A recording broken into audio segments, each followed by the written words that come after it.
Hello everyone and welcome to another video. Today we're going to talk about some royalty companies that I really like at the current moment, that I still think have some upside potential even though they've rallied a lot. Most of these are gold. There's one silver and one critical metals company that I still think have some upside potential. First one is Metalla Royalty and Streaming. The company piqued my interest due to the fact that over the time they're going to dramatically increase it. As of 2025 they will be getting 4,000 ounces of gold according to the website. By 2027 they will get 8,000 ounces, and by 2028-2030 they will get between 15,000 ounces and 30,000 ounces from their royalty, where they're getting royalty from their investments in mine. Apparently out of the 10 assets, an average mine life of 20 years. Bear in mind, this company has rallied tremendously this year. It also piqued my interest for the long mine life, 20. They're gonna dramatically increase their gold ounces in the next years. 4,000 now, and in 5 years, up to 15 to 30,000 ounces. So over 3 times in 5 years. Imagine with the future gold price.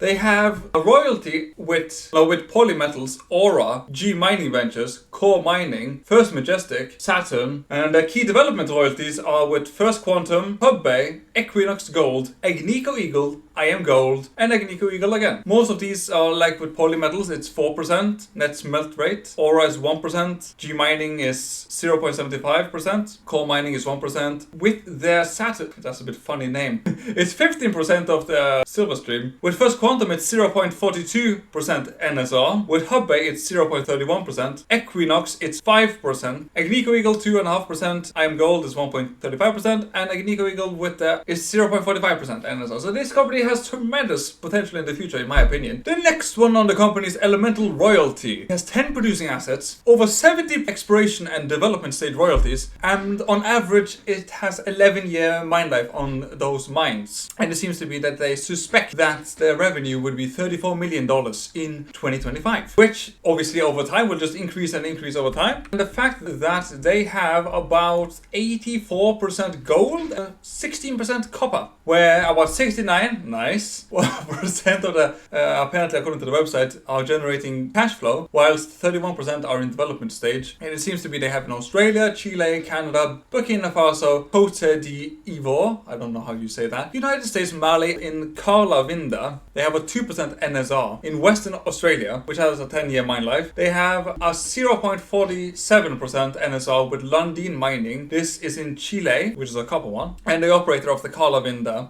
is Capricorn Metals. Like the shareholders, 38% is Tether. They have Euro Pacific Asset Management. They have Alpha Streams, Deutsche Ballon. So many like high network, like high value investors. That the price to NAV is 1.1 compared to the average being 1.7, and for mid-tier and for majors it's 2.2. A 2.5% NSR with Pasadena Gold, which is one of the largest undeveloped gold deposit in West Africa, by the way. It's not currently producing. According to this, it has 3.3 million ounces in resource and 2.8 million ounces of gold in reserve.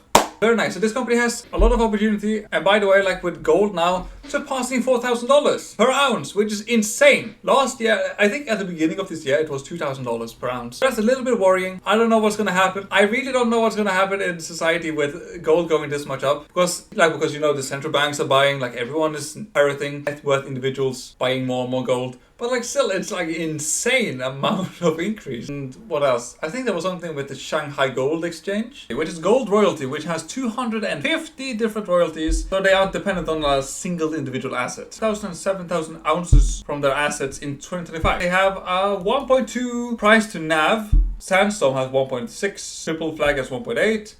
And Wheaton has 2.6. Out of their main assets, 61% is in Canada, 27% in America, 7% in Europe. Most of their revenue comes from gold at 92% and 8% of copper. Whereas 53% of their assets, apparently according to this, are cash flowing. 28% are developing, 7% is advanced exploration, the remaining 12% is the very, very early exploration. But the cash flowing assets are in Brazil, Canada, and 1 in America. Their operators include Newmont, Agnico Eagle, IAMGOLD, Equinox, I-80 Gold Corp, Gold Mining, All Are Mining, just to mention a couple of them. And then a company that Rick has mentioned a couple of times, it's Empress Royalty. This company has 4 assets throughout the world. One in Mexico. The royalty in Mexico is called Tahuahua-2. What a name. The next one is in Peru. Third one is in South Africa, and the fourth one is in Mozambique. Mexico, they have about, their annual cash flow would be $6.9 million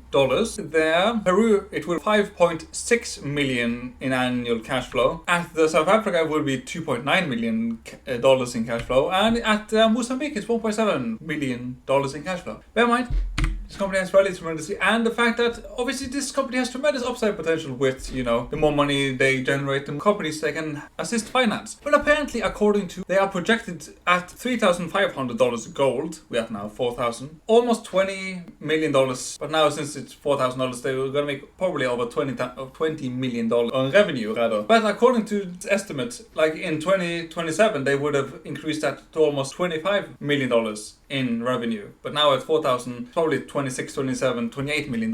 Which is amazing. Imagine how much they can invest with that capital. And the silver royalty company I mentioned, it's Silver Crown Royalty. This company is just a silver company. I know, right? In 2035, they would apparently get about 36,000 ounces of silver. But look at this. In 2036, that would increase to 78,000 ounces in silver. And bear in mind, silver is increasing in price. It's almost at $50. $50, like 70,000. That's $3.9 million in revenue. And this company, like, they are generating a little bit revenue right now, if I remember correctly. The company has generated a little bit cash flow this year, apparently up to $260,000. Based upon that, what they are projected to make in 2026, which would be, let's use $50 silver, they would make $3.9 million, which is way above what they're making now, like over double. But now let's go over to the last one, which I think have the most potential out of all of these companies, but it is the most risky. So bear that in mind, because none of this is financial advice. I'm just a Norwegian lad in his basement. Last one on this list. Electric Royalty. This company has enormous amount of royalties, and by the way, this is one I'm mentioning. It's the Seymour Lithium project, which apparently will start construction/production in 2026, which is in Canada. The company has $100 million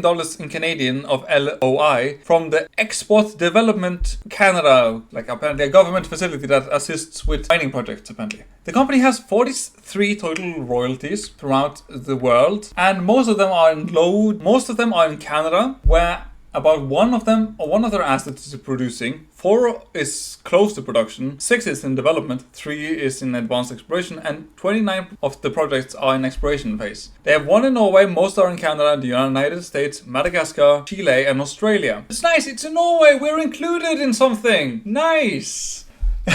The producing assets is called Punita Q, which is a copper asset in Chile, where they have 0.75% GRR. There's a Middle Tennessee zinc mine in the United States that's been paused at the moment. I don't know when it's going to get online. They have 1 mine in Spain, which is a tantalum, which is also paused. And there's another one, which is graphite in Madagascar, which they have 2.5% NSR in, but it's in engineering study.